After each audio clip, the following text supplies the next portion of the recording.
하나님께서 우리에게 주시는 말씀 같이 보겠습니다. 우리 요한복음, 우리 성경 신약이죠. 우리 요한복음 15장 1절에서 11절, 우리 신약 성경 173페이지 정도에 있습니다. 요한복음 15장 1절에서 11절, 우리 한 절씩 교독해 보겠습니다. 요한복음 15장 1절에서 11절 한 절씩 교독하고 마지막 절 같이 읽도록 하겠습니다. 나는 참 포도나무요 내 아버지는 농부라. 무릇 내게 붙어 있어 열매를 맺지 아니하는 가지는 아버지께서 그것을 제거해 버리시고 무릇 열매를 맺는 가지는 더 열매를 맺게 하려 하여 그것을 깨끗하게 하시느니라. 너희는 내가 일러준 말로 이미 깨끗하여 졌으니 내 안에 거하라 나도 너희 안에 거하리라. 가지가 포도나무에 붙어 있지 아니하면 스스로 열매를 맺을 수 없음같이 너희도 내 안에 있지 아니하면 그러하리라.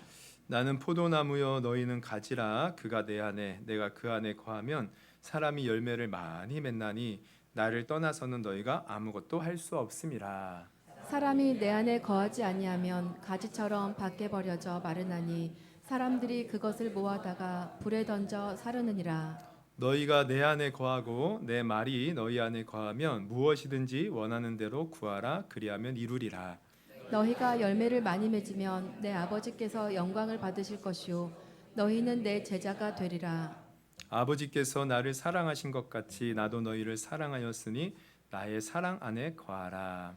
내가 아버지의 계명을 지켜 그의 사랑 안에 거하는 것 같이 너희도 내 계명을 지키면 내 사랑 안에 거하리라. 내가 이것을 너희에게 이름은 내 기쁨이 너희 안에 있어 너희 기쁨을 충만하게 하려 함이라. 아멘.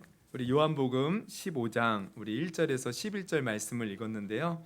제목은 내 안에 거하라. 내 안에 거하라. 내 안에 거하라. 제목입니다. 우리 주님 안에 거하라는 거죠. 우리 오늘 이 제목으로 말씀을 나눌 때 오늘 주님 안에 우리가 정말로 거할 수 있는, 그래서 주님의 은혜를 누릴 수 있는 우리 모두가 될 수 있기를 주님의 이름으로 축원합니다. 오늘 우리가 요한복음의 말씀을 읽었는데요. 요한복음을 쭉 이렇게 읽어보면 거하다라는 말이 사실 많이 나와요. 특히 이제 오늘 본문에서 많이 나오죠. 오늘 우리가 1절에서 11절을 읽었는데 거하다라는 말, 이 단어를 세어보면 총 6번이 나옵니다. 그러니까 굉장히 많이 나오는 거예요. 그러면 이렇게 여러 번 나온다. 우리가 어떤 이렇게 성경을 읽을 때 어떤 단어가 한두 번, 그러니까 2번만 반복해도 그게 의미 있는 단어가 되거든요. 근데 여기는 무려 6번이 반복됐다. 그럼 이게 중심 이 단어입니다. 거하는 것. 그러니까 이 1절에서 11절까지의 내용의 가장 핵심은 거하는 거예요. 어디에? 우리 주님 안에. 그러니까 주님 안에 거하는 것. 그러면 주님 안에 거한다라는 것은 어떤 의미가 있을까요? 우리가 이제 거한다라는 것을 우리가 한국말로 풀어서 얘기한다면 이 뜻은 같이 사는 것을 말해요. 같이 사는 거예요. 그런데 제가 이제 우리나라 말을 찾아보니까 거한다라는 말에 해당되는 단어가 2개가 있어요. 하나는 동거하다, 또 하나는 결혼하다. 그럼 여러분, 동거와 결혼의 차이는 무엇입니까? 동거는요, 책임감이 없어요. 그냥 좋아서 같이 사는데 언제든지 문제가 생기고 서로 싫어지면 그냥 헤어지면 끝인 거예요. 근데 결혼은 다르죠. 결혼은 법적인 책임이 따릅니다. 그래서 서로 내가 당신을 책임지겠습니다. 내가 당신을 사랑하고 당신과 함께하는 것 내가 끝까지 지키겠습니다. 그래서 결혼을 하는 거예요. 서약을 하는 거죠.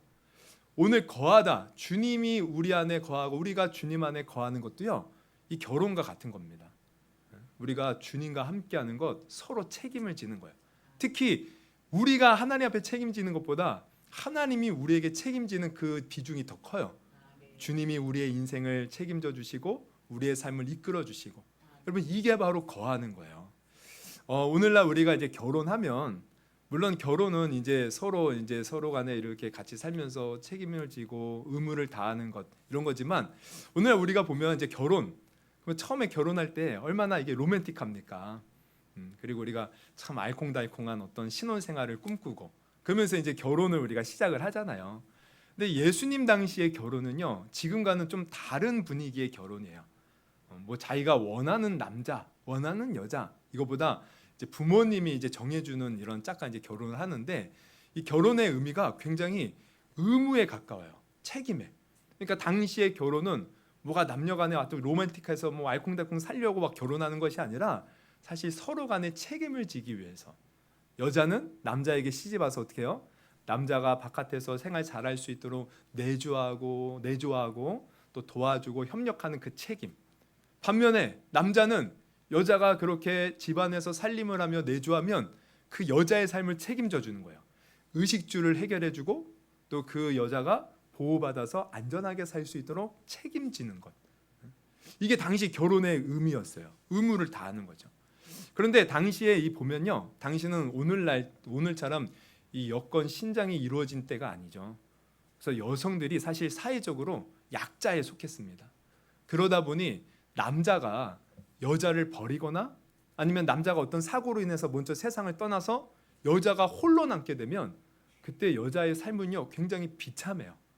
그래서 이 당시 예수님 당시에 약자를 두 부류를 뽑는다면 고아와 과부였어요. 그래서 성경을 보면 과부 얘기가 많이 나와요.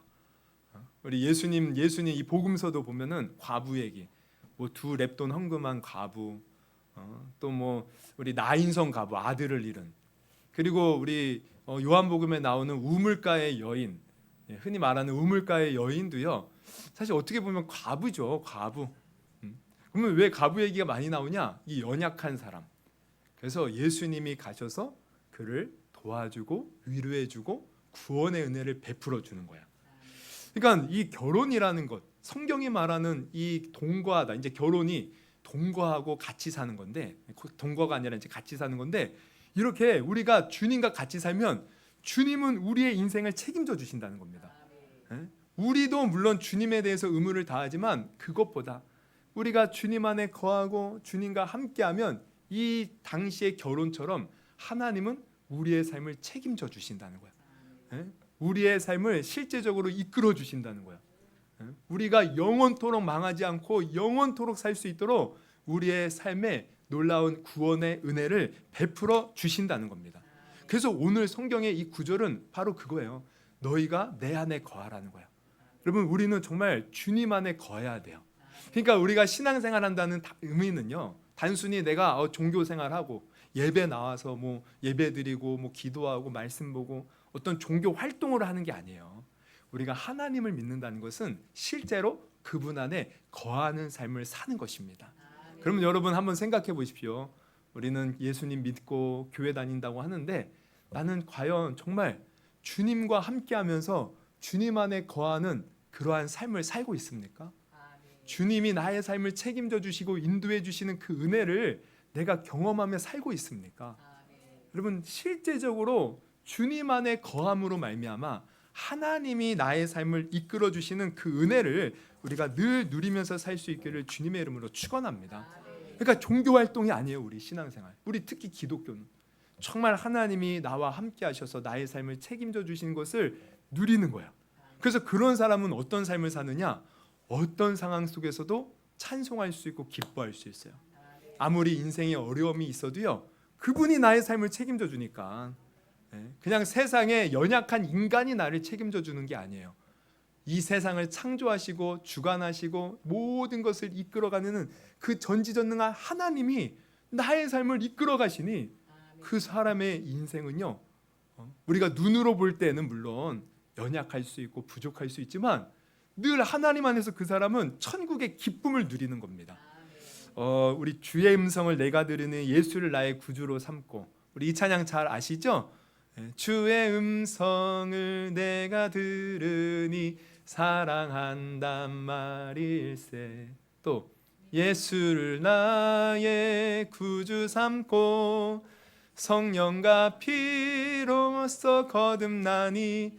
이제 이런 우리 유명한 찬송가들이 있는데, 이러한 찬송, 이 주옥 같은 찬송시를 지은 페니 크로스비라는 이제 분이 있었어요. 이분은 이제 한번 사진 보여주세요. 페니 크로스비라는 이런 찬양 사역자가 있었는데, 이분은요 생후 6개월에 시각 장애인이 되어서 평생을 시각 장애인으로 살았어요. 그럼에도 불구하고 오직 믿음 안에서 십자가의 사랑을 묵상하면서 92세까지 살면서 92세 한 8천여 편의 이상의 이제 찬송시를 지었다는 거예요. 이런 이제 크로스비에게 한 번은 어떤 목사님이 이런 이제 말을 했습니다. 크로스비 힘내. 나는 너를 위해 늘 기도한단다. 그렇게 능력이 있고 믿음 좋은 내게 하나님은 왜 한 가지 선물만 안 주셨는지 모르겠다. 내가 볼 수만 있다면 더 크고 귀하게 쓰임 받을 수 있을 텐데 참 안타깝네. 이제 이런 말을 한 거야. 그랬더니 이 크로스비가요 정색을 하면서 이렇게 대답했다는 겁니다. 목사님, 그게 무슨 말씀이십니까? 제가 지금 보지 못해서 불행하다고 생각하십니까? 아닙니다. 저보다 행복한 사람은 아마 없을 것입니다.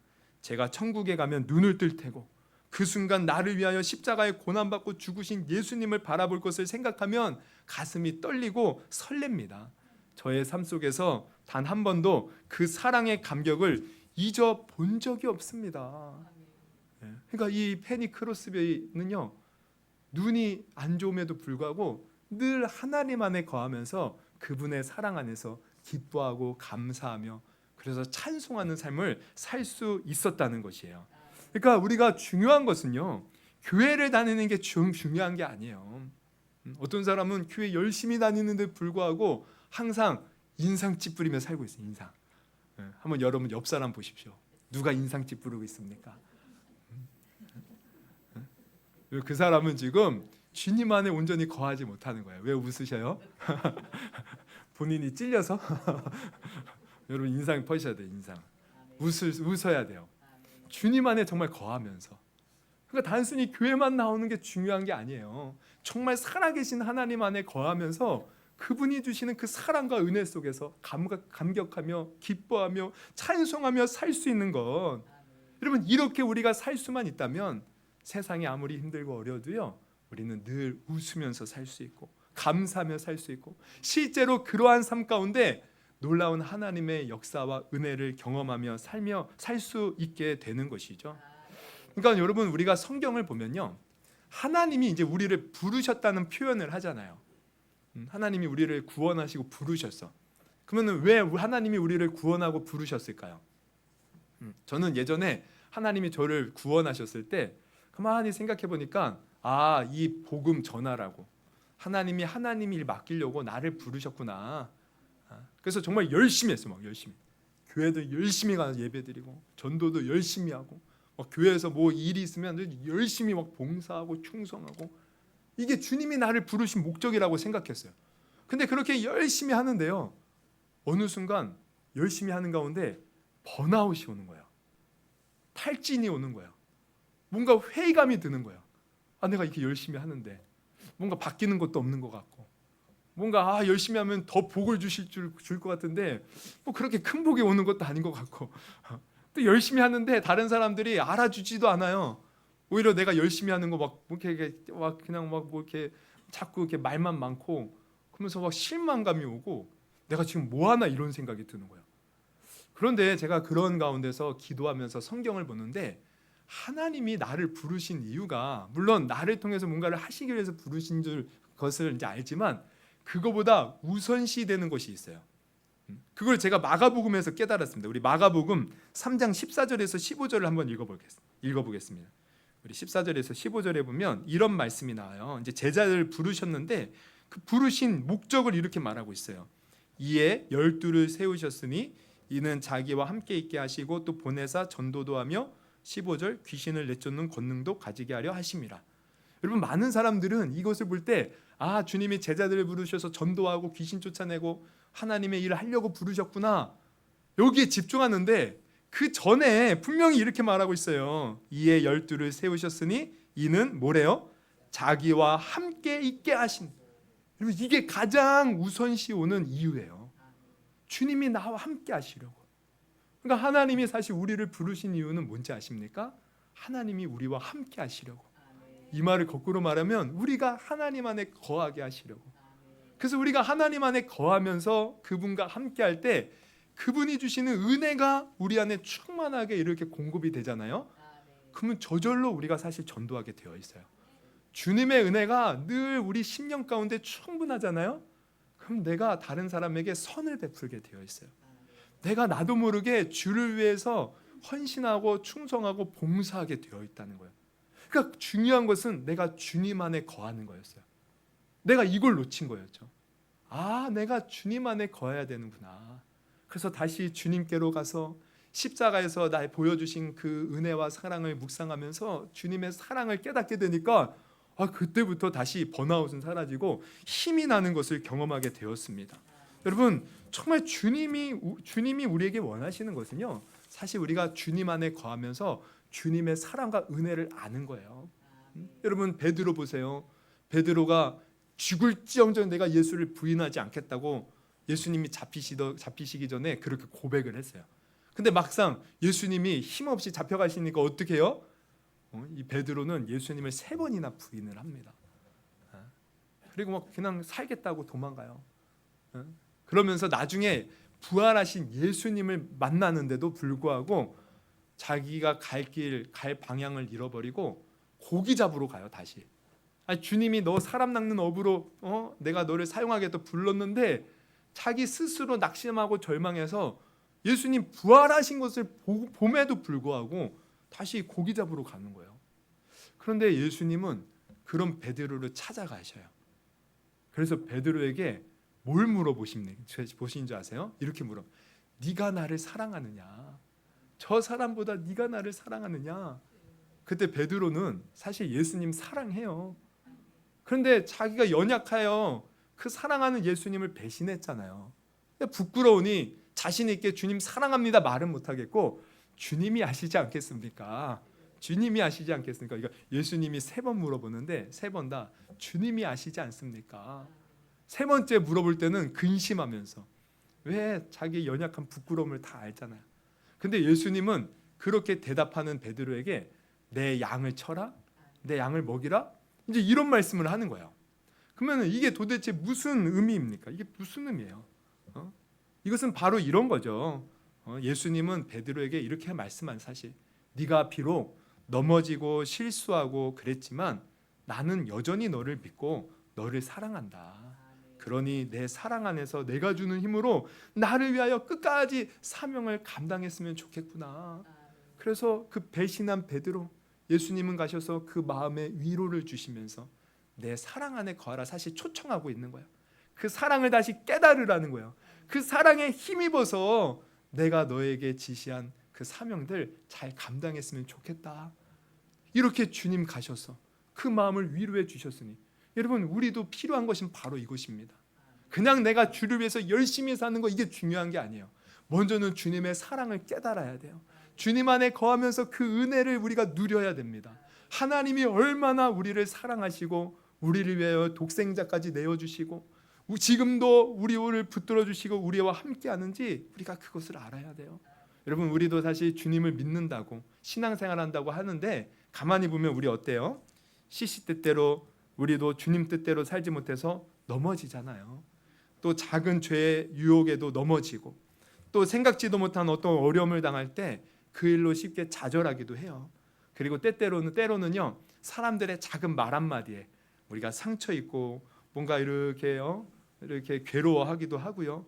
또 뭔가 우리가 열심히 했는데 그 열심히 한 것에 비해서 결과가 좋지 않으면 우리도 절망에 빠질 때가 있어요. 그런데 그때 우리가 기억해야 될 것은 무엇보다 주님이 내게 원하시는 것은 우리가 주님 안에 거하는 것입니다. 너 왜 그것밖에 못해? 너 그따위로 할 거면 때려쳐. 우리 주님 이런 분 아니에요. 주님은 언제든지 내 사랑 안에 거하기를 원하셔서 우리를 초청하고 있어요. 우리는 그분 안에 가서 그분의 은혜와 사랑을 누리면 되는 것입니다. 누릴 때 힘이 나는 거예요. 누릴 때 내가 가야 할 길을 알게 되는 거예요. 누릴 때 다시금 그 사랑에 힘입어서 주님이 내게 맡겨주신 그 사명의 길을 우리가 갈 수 있음을 여러분 아시기를 바랍니다. 그리고 중요한 것은 그렇게 주님 안에 진정으로 거할 때 어떻게 돼요? 열매 맺는 거예요. 열매 맺는 거. 그러면 오늘 본문 4, 5절을 보면 이렇게 이제 나오죠. 내 안에 거하라. 우리 한번 같이 읽어보겠습니다. 시작. 내 안에 거하라 나도 너희 안에 거하리라. 가지가 포도나무에 붙어 있지 아니하면 스스로 열매를 맺을 수 없음 같이 너희도 내 안에 있지 아니하면 그리하리라. 나는 포도나무요 너희는 가지라. 그가 내 안에 내가 그 안에 거하면 사람이 열매를 많이 맺나니 나를 떠나서는 너희가 아무것도 할 수 없음이라. 아멘. 예수님 분명히 말씀해. 나를 떠나서는 아무것도 할 수 없다. 내 안에 거하라. 그러면 어떻게 한대요? 뭐가 된대요? 많은 열매를 맺게 된다. 그러면 여기에서 열매를 맺는다는 것은 무엇을 말할까요? 어떤 목사님은 이 열매, 이 구절을 인용하면서 열매를 맺어야 된다. 맺지 않으면 우리가 이제 다른 구절을 보면요, 이게 이제 그 열매 맺지 못하면 이렇게 꺾이어서 버려진다는 거예요. 그래서 이 말씀을 인용하면서 전도를 강조하셔. 전도에 열매 맺어야 된다. 그러니 빨리 사람들 데리고 오라는 거예요. 전도 열매 없으면 그 사람들은 다 꺾여서 밖에 버려질 쓸데없는 자. 그래서 빨리 사람들 데리고 오라는 거예요. 교회 채우라는 거죠. 여러분, 이거는요 성경을 왜곡해서 설명하는 거죠. 여러분, 성경을 보면 성경에서 말하는 열매는 사실 전도의 열매를 말하지 않아요. 이 열매는 여러 가지 이제 의미가 있는데 가장 큰 열매는 뭐냐면 영생입니다. 영생. 우리가 예수를 믿고 우리는 영원히 하나님을 떠나서 죄로 말미암아 죽어 있는데 예수를 믿고 생명을 얻어서 영원히 하나님과 천국에서 사는 그 영생의 열매. 이게 제일 먼저 얻어지는 열매예요. 그러면서 또 하나님이 우리에게 말하는 열매는 뭐냐면 바로 그 안에서 우리가 기쁨을 누리는 겁니다. 말 그대로. 내 영혼이 사니까, 생명을 얻으니까. 제가 이렇게 신방할 때 항상 이렇게 이제 자주 이렇게 하는 말씀이 예수님은 우리에게 풍성한 생명을 주신다는 거예요. 요한복음 10장에 보면 나는 너희로 생명을 얻되 풍성히 얻게 하려고 너희에게 왔다. 근데 그 생명을 우리가 가만히 생각해 보면 어떤 거예요? 여러분, 생명은요 먼저는 영생이고, 우리가 생명을 생각해 묵상해 보세요. 생명은요 기쁨이에요. 기쁨. 왜? 여러분, 장례식장 가보십시오. 장례식장은요 울음바다죠. 슬퍼요. 눈물이 있어요. 그런데 어느 집에 아기가 태어났다고 생각해 보세요. 그러면은 그 집안이 어려워도요 그 아기 때문에 모든 식구들이 기뻐해요. 기뻐요. 할아버지 할머니도 기뻐하고, 삼촌도 기뻐하고, 이모도 기뻐하고, 다 기뻐. 그 아기 보면서. 여러분, 생명은요 기쁨이라니까요. 그러니까 주님이 우리에게 생명 주셔서 우리에게 그 열매, 어떤 열매를 맺기를 원하냐면 삶 속에서 기쁨의 열매, 감사의 열매, 찬송의 열매. 그러면서 또 우리에게 원하시는 열매는 뭐냐면 빛의 열매, 선한 열매. 그래서 세상에서 의롭과 정직함과 바르게 살면서 다른 사람에게 선한 영향력을 끼치는 거예요. 선한 영향력. 그러니까 여러분, 우리 기독교인들은요 그냥 말로써 사실 사람들에게 선한 영향력을 끼치는 게 아니에요. 내가 진리를 알고 내가 바른 것을 아니, 당신 그렇게 하면 지옥 가. 당신 그렇게 하면 안 돼. 사실 말로써 우리는 사람을 변화시킬 수 없어요. 우리 지난주에 봤잖아요. 우리 예수님도 보면 예수님이 전도할 때 물론 회개하라 천국이 가까이 왔다 하면서 회개를 말했지만 예수님 말로만 회개하라 이러지 않으셨어요. 실제로 예수님은요 병든 자 찾아가셔서 그 병든 자를 위로해 주었어요. 마음이 상한 자 찾아가셔서 그가 함께하면서 그를 위로해 주었어요. 정말 삶의 소망 잃은 자를 찾아가셔서 그의 문제를 해결해 주면서 그와 함께 하시면서 그를 위로해 주셨어요. 예수님은 그냥 가면서 선한 영향력, 열매를 맺는 거야. 우리 삭개오도 마찬가지죠. 우리 삭개오, 사람들은 그의 이름조차 부르지 않고 손가락질하면서 나쁜 놈이라고 말했지만 예수님은 어떻게 합니까?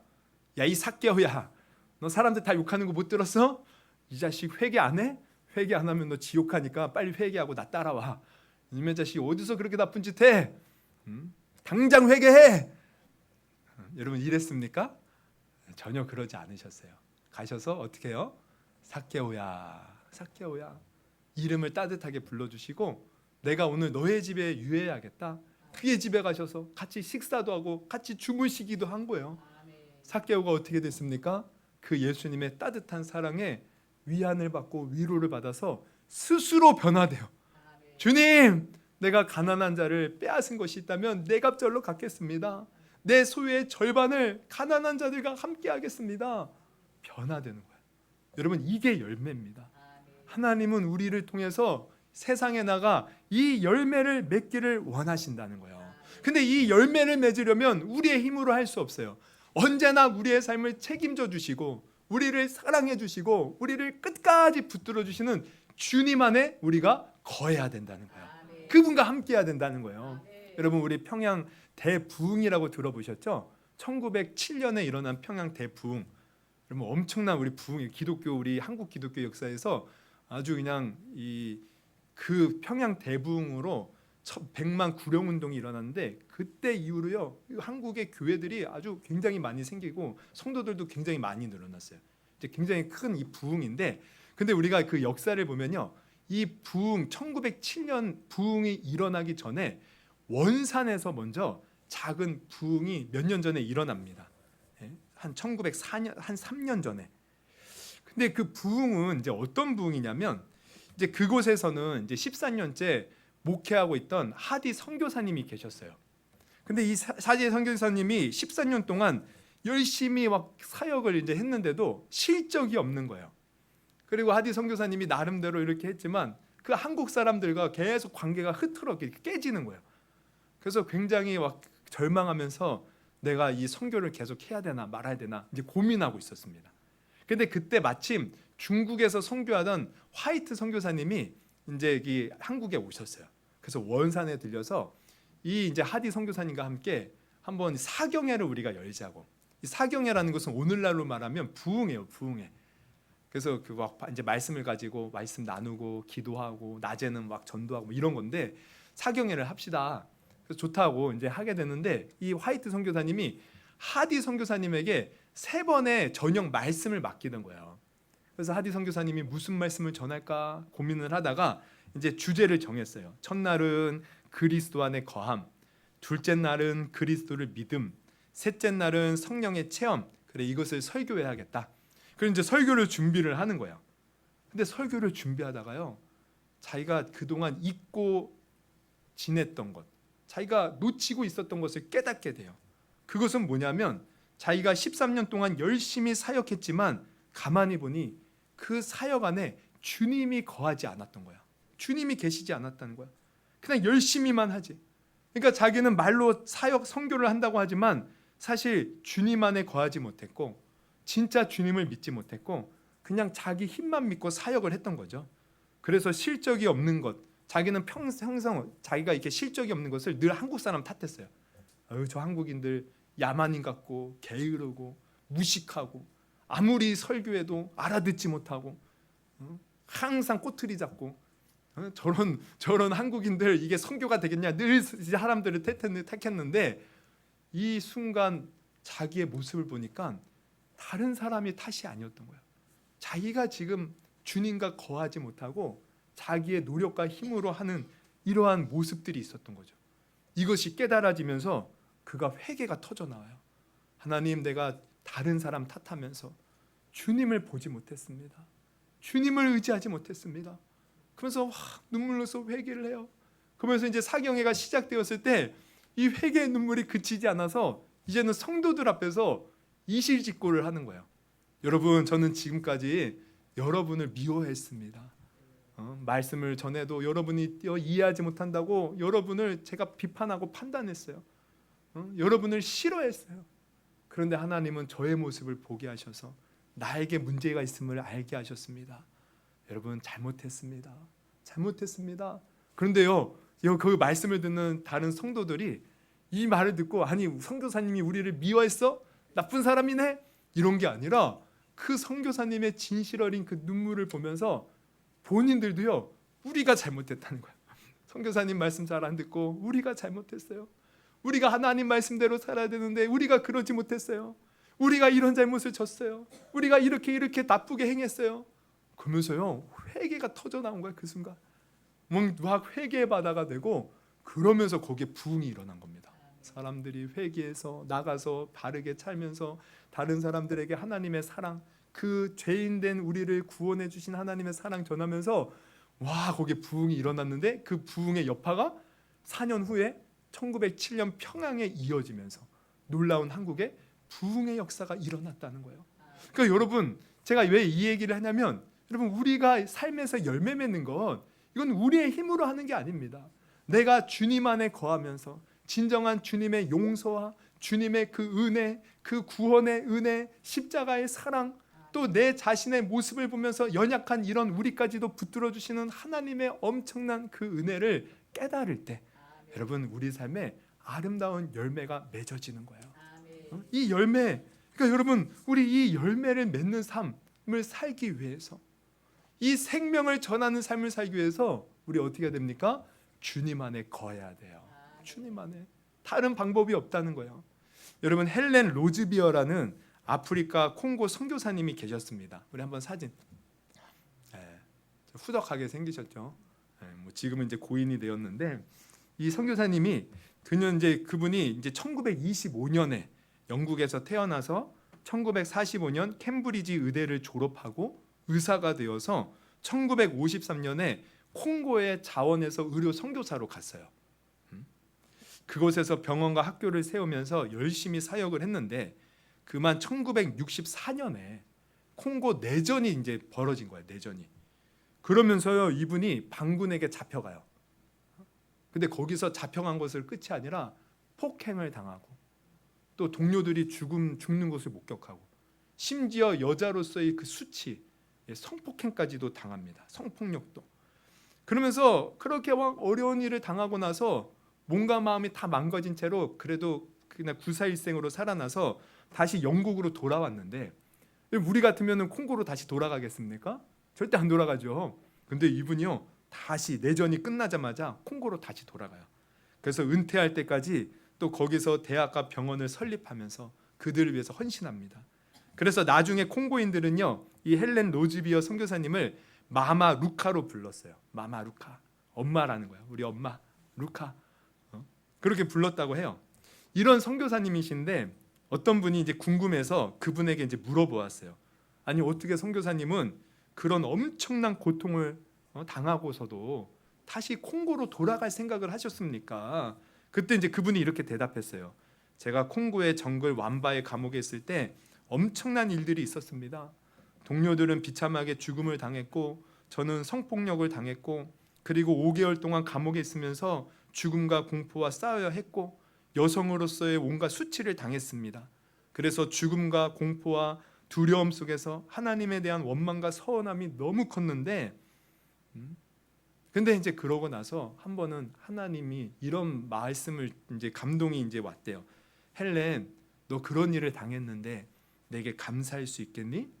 그때 처음에는 그렇게 말했대요.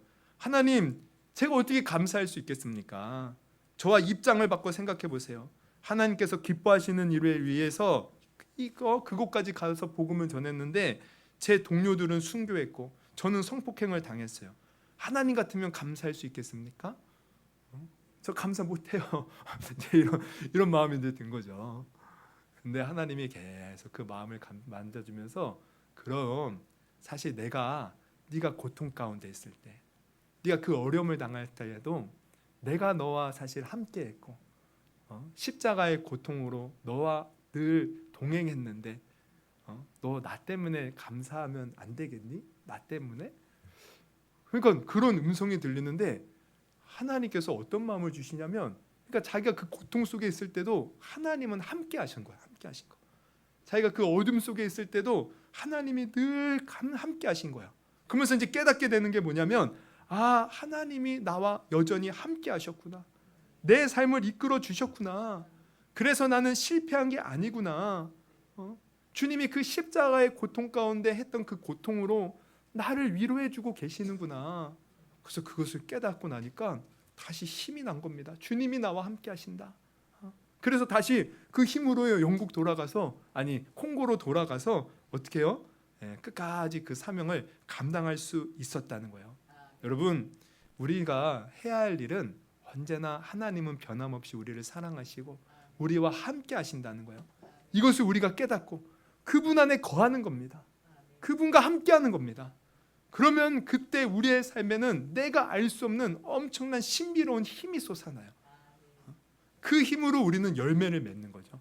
그러면 여러분, 그 열매를 우리가 좀 뭐 생각해 볼 것은, 내가 그러면은 주님 안에 거하는 것, 이거 뭐예요? 구체적으로 어떻게 하는 겁니까? 내가 주님과 거하라고 하는데 어떻게 거해야 돼요? 다른 게 아니에요. 어떤 상황 속에 우리가 놓일지라도 주님을 끝까지 믿어드리는 거예요. 주님을 내가 의지하는 마음을 갖는 거예요. 여러분, 우리가 엘리야를 보면, 엘리야가요 열심히 사역을 해요. 엘리야 선지자가. 그래갖고 막 엄청난 일, 막 3년 동안 비도 내리지 않게 하고 비도 내리게 하고, 또 당시에 하나님을 떠난 이스라엘 백성들이 바알을 섬겼는데 바알 선지자들과 1대 400명의 아세라 바알 선지자 850명이 총. 뭐 그래서 대결해서 싸워서 이겨요. 엄청나요. 근데 이 엘리야가요 열왕기상 19장에 가면 이세벨이란 여왕이요, 야, 내가 너 죽이겠다, 가만히 두지 않겠다고 엄청난 일을 했음에도 불구하고 그 말 한마디에요 확 기가 죽어갖고 와, 광야로 가서 하나님, 나 이 목숨 빨리 걷어가 주세요. 나 아무것도 못해요. 절망하는 거예요. 여러분, 아니 그렇게 지금까지 하나님이 함께 하시면서 엄청난 일들을 행했는데, 아니 왜 그렇게 우울에 빠지고 절망에 빠지고 자기 죽여달라고 합니까? 사실 우리 인간이 이렇게 연약하다는 거예요. 그리고 우리는 눈앞에 있는 그 현실 바라보면서 온전한 하나님을 바라보지 못할 때가 많이 있죠. 근데 이때 하나님이, 야, 이놈 안 되겠네. 이 엘리야 이렇게 내가 지금까지 믿고 사용했는데 그거 조금 힘든 일 당했다고 이거 이러면 되나? 이놈 안 되겠네. 버리시는 게 아니에요. 우리가 성경을 보면 어떻게 나와 있냐면 이렇게 돼 있어요. 우리 열왕기상 19장 5절에서 8절을 보면, 이제 이 엘리야가 광야에 가서 로뎀나무에서 누워 자요. 로뎀나무 아래에 누워 자더니, 그런데 어떻게 해요? 하나님이 보내주신 천사가 그를 어루만지며 그에게 이르되 일어나서 먹으라 하는지라, 본즉 머리맡에 숯불에 구운 떡과 한 병 물이 있더라. 이에 먹고 마시고 다시 누웠더니, 여러분 성경에서 누웠다는 것은 이게 사실 부정적인 거예요. 이게 누운 거는요 영적으로 잠들어 있는 것, 절망하는 것, 이 누워 있는 것. 우리 누워 있으면 안 돼요. 영적으로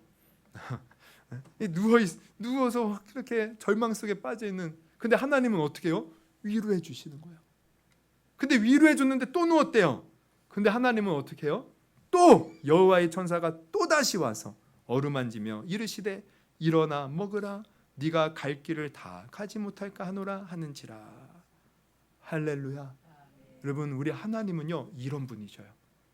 우리가 스스로 하나님에 대해 의심하고 넘어지고 쓰러지고 자빠지고 내가 비록 하나님 앞에 잘하는 것이 없어도요, 주님은 언제나 우리를 찾아와서 위로해 주시고 어루만져 주시고 함께 하시기를 원하신다는 거예요. 우리가 해야 될 것은 그 하나님을 믿어드리고 그분께 자꾸 내 삶을 맡기려고, 그분께 정말 가까이 가려고 계속해서 그분을 묵상하고 그분을 바라보는 겁니다. 이게 거하는 거예요. 그분을 생각하는 거예요.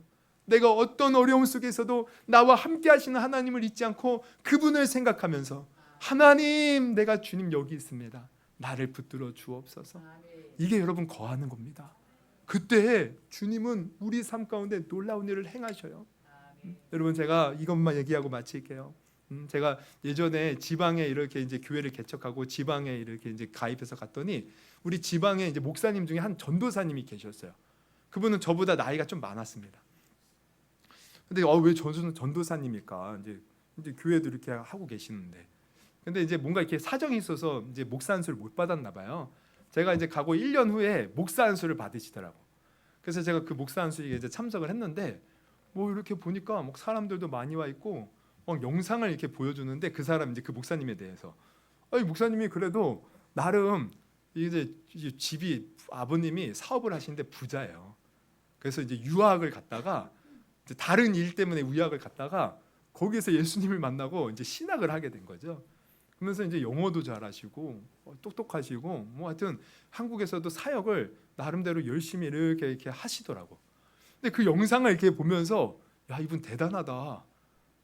그러면서 저는요 항상, 이게 죄송하지만 열등감이 있거든요. 그분하고 저가 이게 비교가 되는 거예요.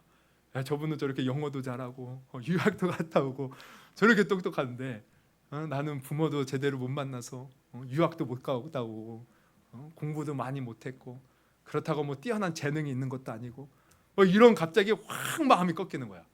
그리고 나서 교회 왔는데 여러분 우리 저 여기 이전하기 전에 저기 연성세례비 교회 굉장히 좁거든요. 천장도 낮고 좁아요. 폭도 좁아요. 이거 이렇게 지금 여기 가운데 우리 세 개 의자 놔두고 이렇게 놔뒀죠. 폭이 거기에요. 여기 끝에서 여기 끝. 그 사람들도 비좁게 있고 딱 왔는데 더 좌절이 오는 거야. 내가 이곳에서 도대체 뭘 해야 되나? 하나님, 난 뭐 하려고 이런 것에 보내서 여기도 개척하고 나를 이렇게 초라하게 합니까? 절망이 찾아오는 거야. 절망. 도대체 나 같은 놈 도대체 뭘 어디다 쓰시려고 그러십니까? 그런데요 하나님이요 제가 며칠을요 정말 기도도 하기 싫고 성경도 보고 아무것도 하기 싫더라고. 그러고 보니까. 근데 제가 어쨌든 뭐 할 일이 있습니까? 뭐 그때 뭐 성도도 없고 하니까 또 이제 낮에 이렇게 하다 이제 기도를 하는 거죠 하나님. 근데 하나님이 기도하는데 그때 뭘 깨닫게 하냐면 그런 마음을 주셔요. 야, 너 아들 있지? 딸 있지? 근데 그 딸과 아들이 사실 그때 우리 건이 같은 경우는요 엄마랑 맨날 공부하니 못하느니 구구단을 외우니 못 외우니 그 구구단을 못 외워갖고 너 바보 아니니 막 그러면서 이렇게 실랑이를 벌이면서 그랬거든요. 근데 주님이 그런 모습들을 생각나게 하면서 만약에 네 딸이 정말 구구단도 못 외우고 바보라고 할지라도 너 그렇다고 너 딸 버릴 거니? 너 아들이 공부 못한다고 너 아들 아니니? 그렇지 않잖아요.